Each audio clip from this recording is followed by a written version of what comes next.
소프트웨어 업체 한글과 컴퓨터가 이달 초 전 직원이 참석한 워크숍을 진행했는데요. 장소가 국내가 아닌 대만이었습니다. 요즘은 IMF 때보다 더 어렵다는 불경기, 이렇게들 말하는 와중에 한글과 컴퓨터는 지난해 실적도 좋지 않았습니다. 이러다 보니 드는 생각, 한글과 컴퓨터는 왜 굳이 전 직원을 데리고 대만까지 가서 워크숍을 진행했을까?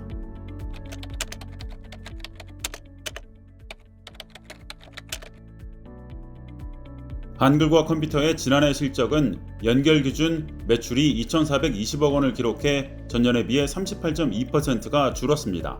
영업이익도 42.1%가 줄어든 250억 원을 기록했고요. 50점짜리 성적표를 들고 왔으니 주주들이 매를 들고 쫓아와도 시원치 않을 판인데 이유를 따져보니 한컴 MDS 같은 계열사를 무려 11개나 팔아치웠기 때문이었습니다. 돈을 벌고 있었던 회사들을 줄줄이 팔았으니 매출은 물론이고 영업이익도 뚝 떨어진 겁니다. 여기에 한컴독스라는 서비스를 내놓았던 영향도 한몫했습니다. 지난해 8월 출시한 클라우드 기반의 구독형 서비스인데요. 이 한컴독스를 시장에 출시하면서 마케팅 비용을 대규모로 썼던 영향이 컸던 겁니다. 가뜩이나 좋지 않았던 실적을 마케팅 비용이 더 끌어내린 셈이었죠.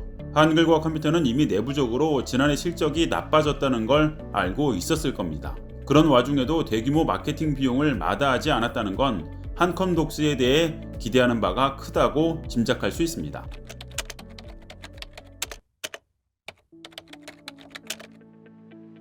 한컴독스는 서비스형 소프트웨어, 이른바 SaaS라는 겁니다.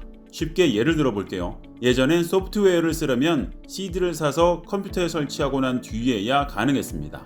하드웨어 위에 소프트웨어를 설치하고 이용하는 것이 당연했죠. 그런데 이 SaaS는 따로 설치할 필요 없이 스트리밍처럼 소프트웨어를 쓸 수 있습니다. 마치 비디오 테이프 없이 영화를 보는 넷플릭스처럼 말이죠. 업무 환경이 인터넷 연결 상태에 좌지우지 될 수 있다는 점 등이 단점이긴 하지만 초기에 높은 비용을 내지 않고 월 구독료로 최신 서비스를 이용할 수 있다 보니 개인은 물론 기업 수요가 꾸준히 늘고 있는 추세입니다. 특히 기업 입장에서는 초기 서버 구축이나 유지 보수를 위한 비용도 크게 줄일 수 있다는 점을 매력적이라고 판단하는 모습이고요. 전문가들은 설치 형태의 소프트웨어가 SaaS로 이동하는 것은 자동차가 가솔린차에서 전기차로 바뀌는 것과 비슷하다고 분석하고 있습니다. 한글과 컴퓨터가 한컴독스, 이 SaaS의 진심인 이유가 여기에 있습니다.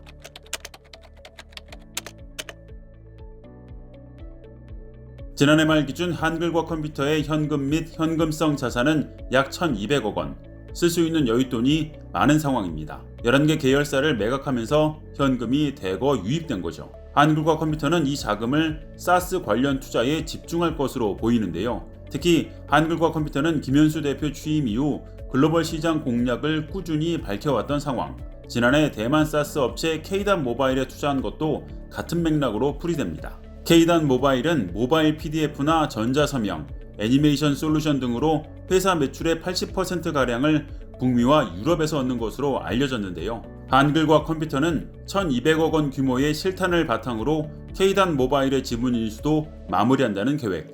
한마디로 SaaS로 글로벌 시장 진출을 꾀하겠다는 뜻입니다. 전 직원이 참여한 워크숍을 굳이 대만에서 진행한 이유를 충분히 짐작할 수 있습니다.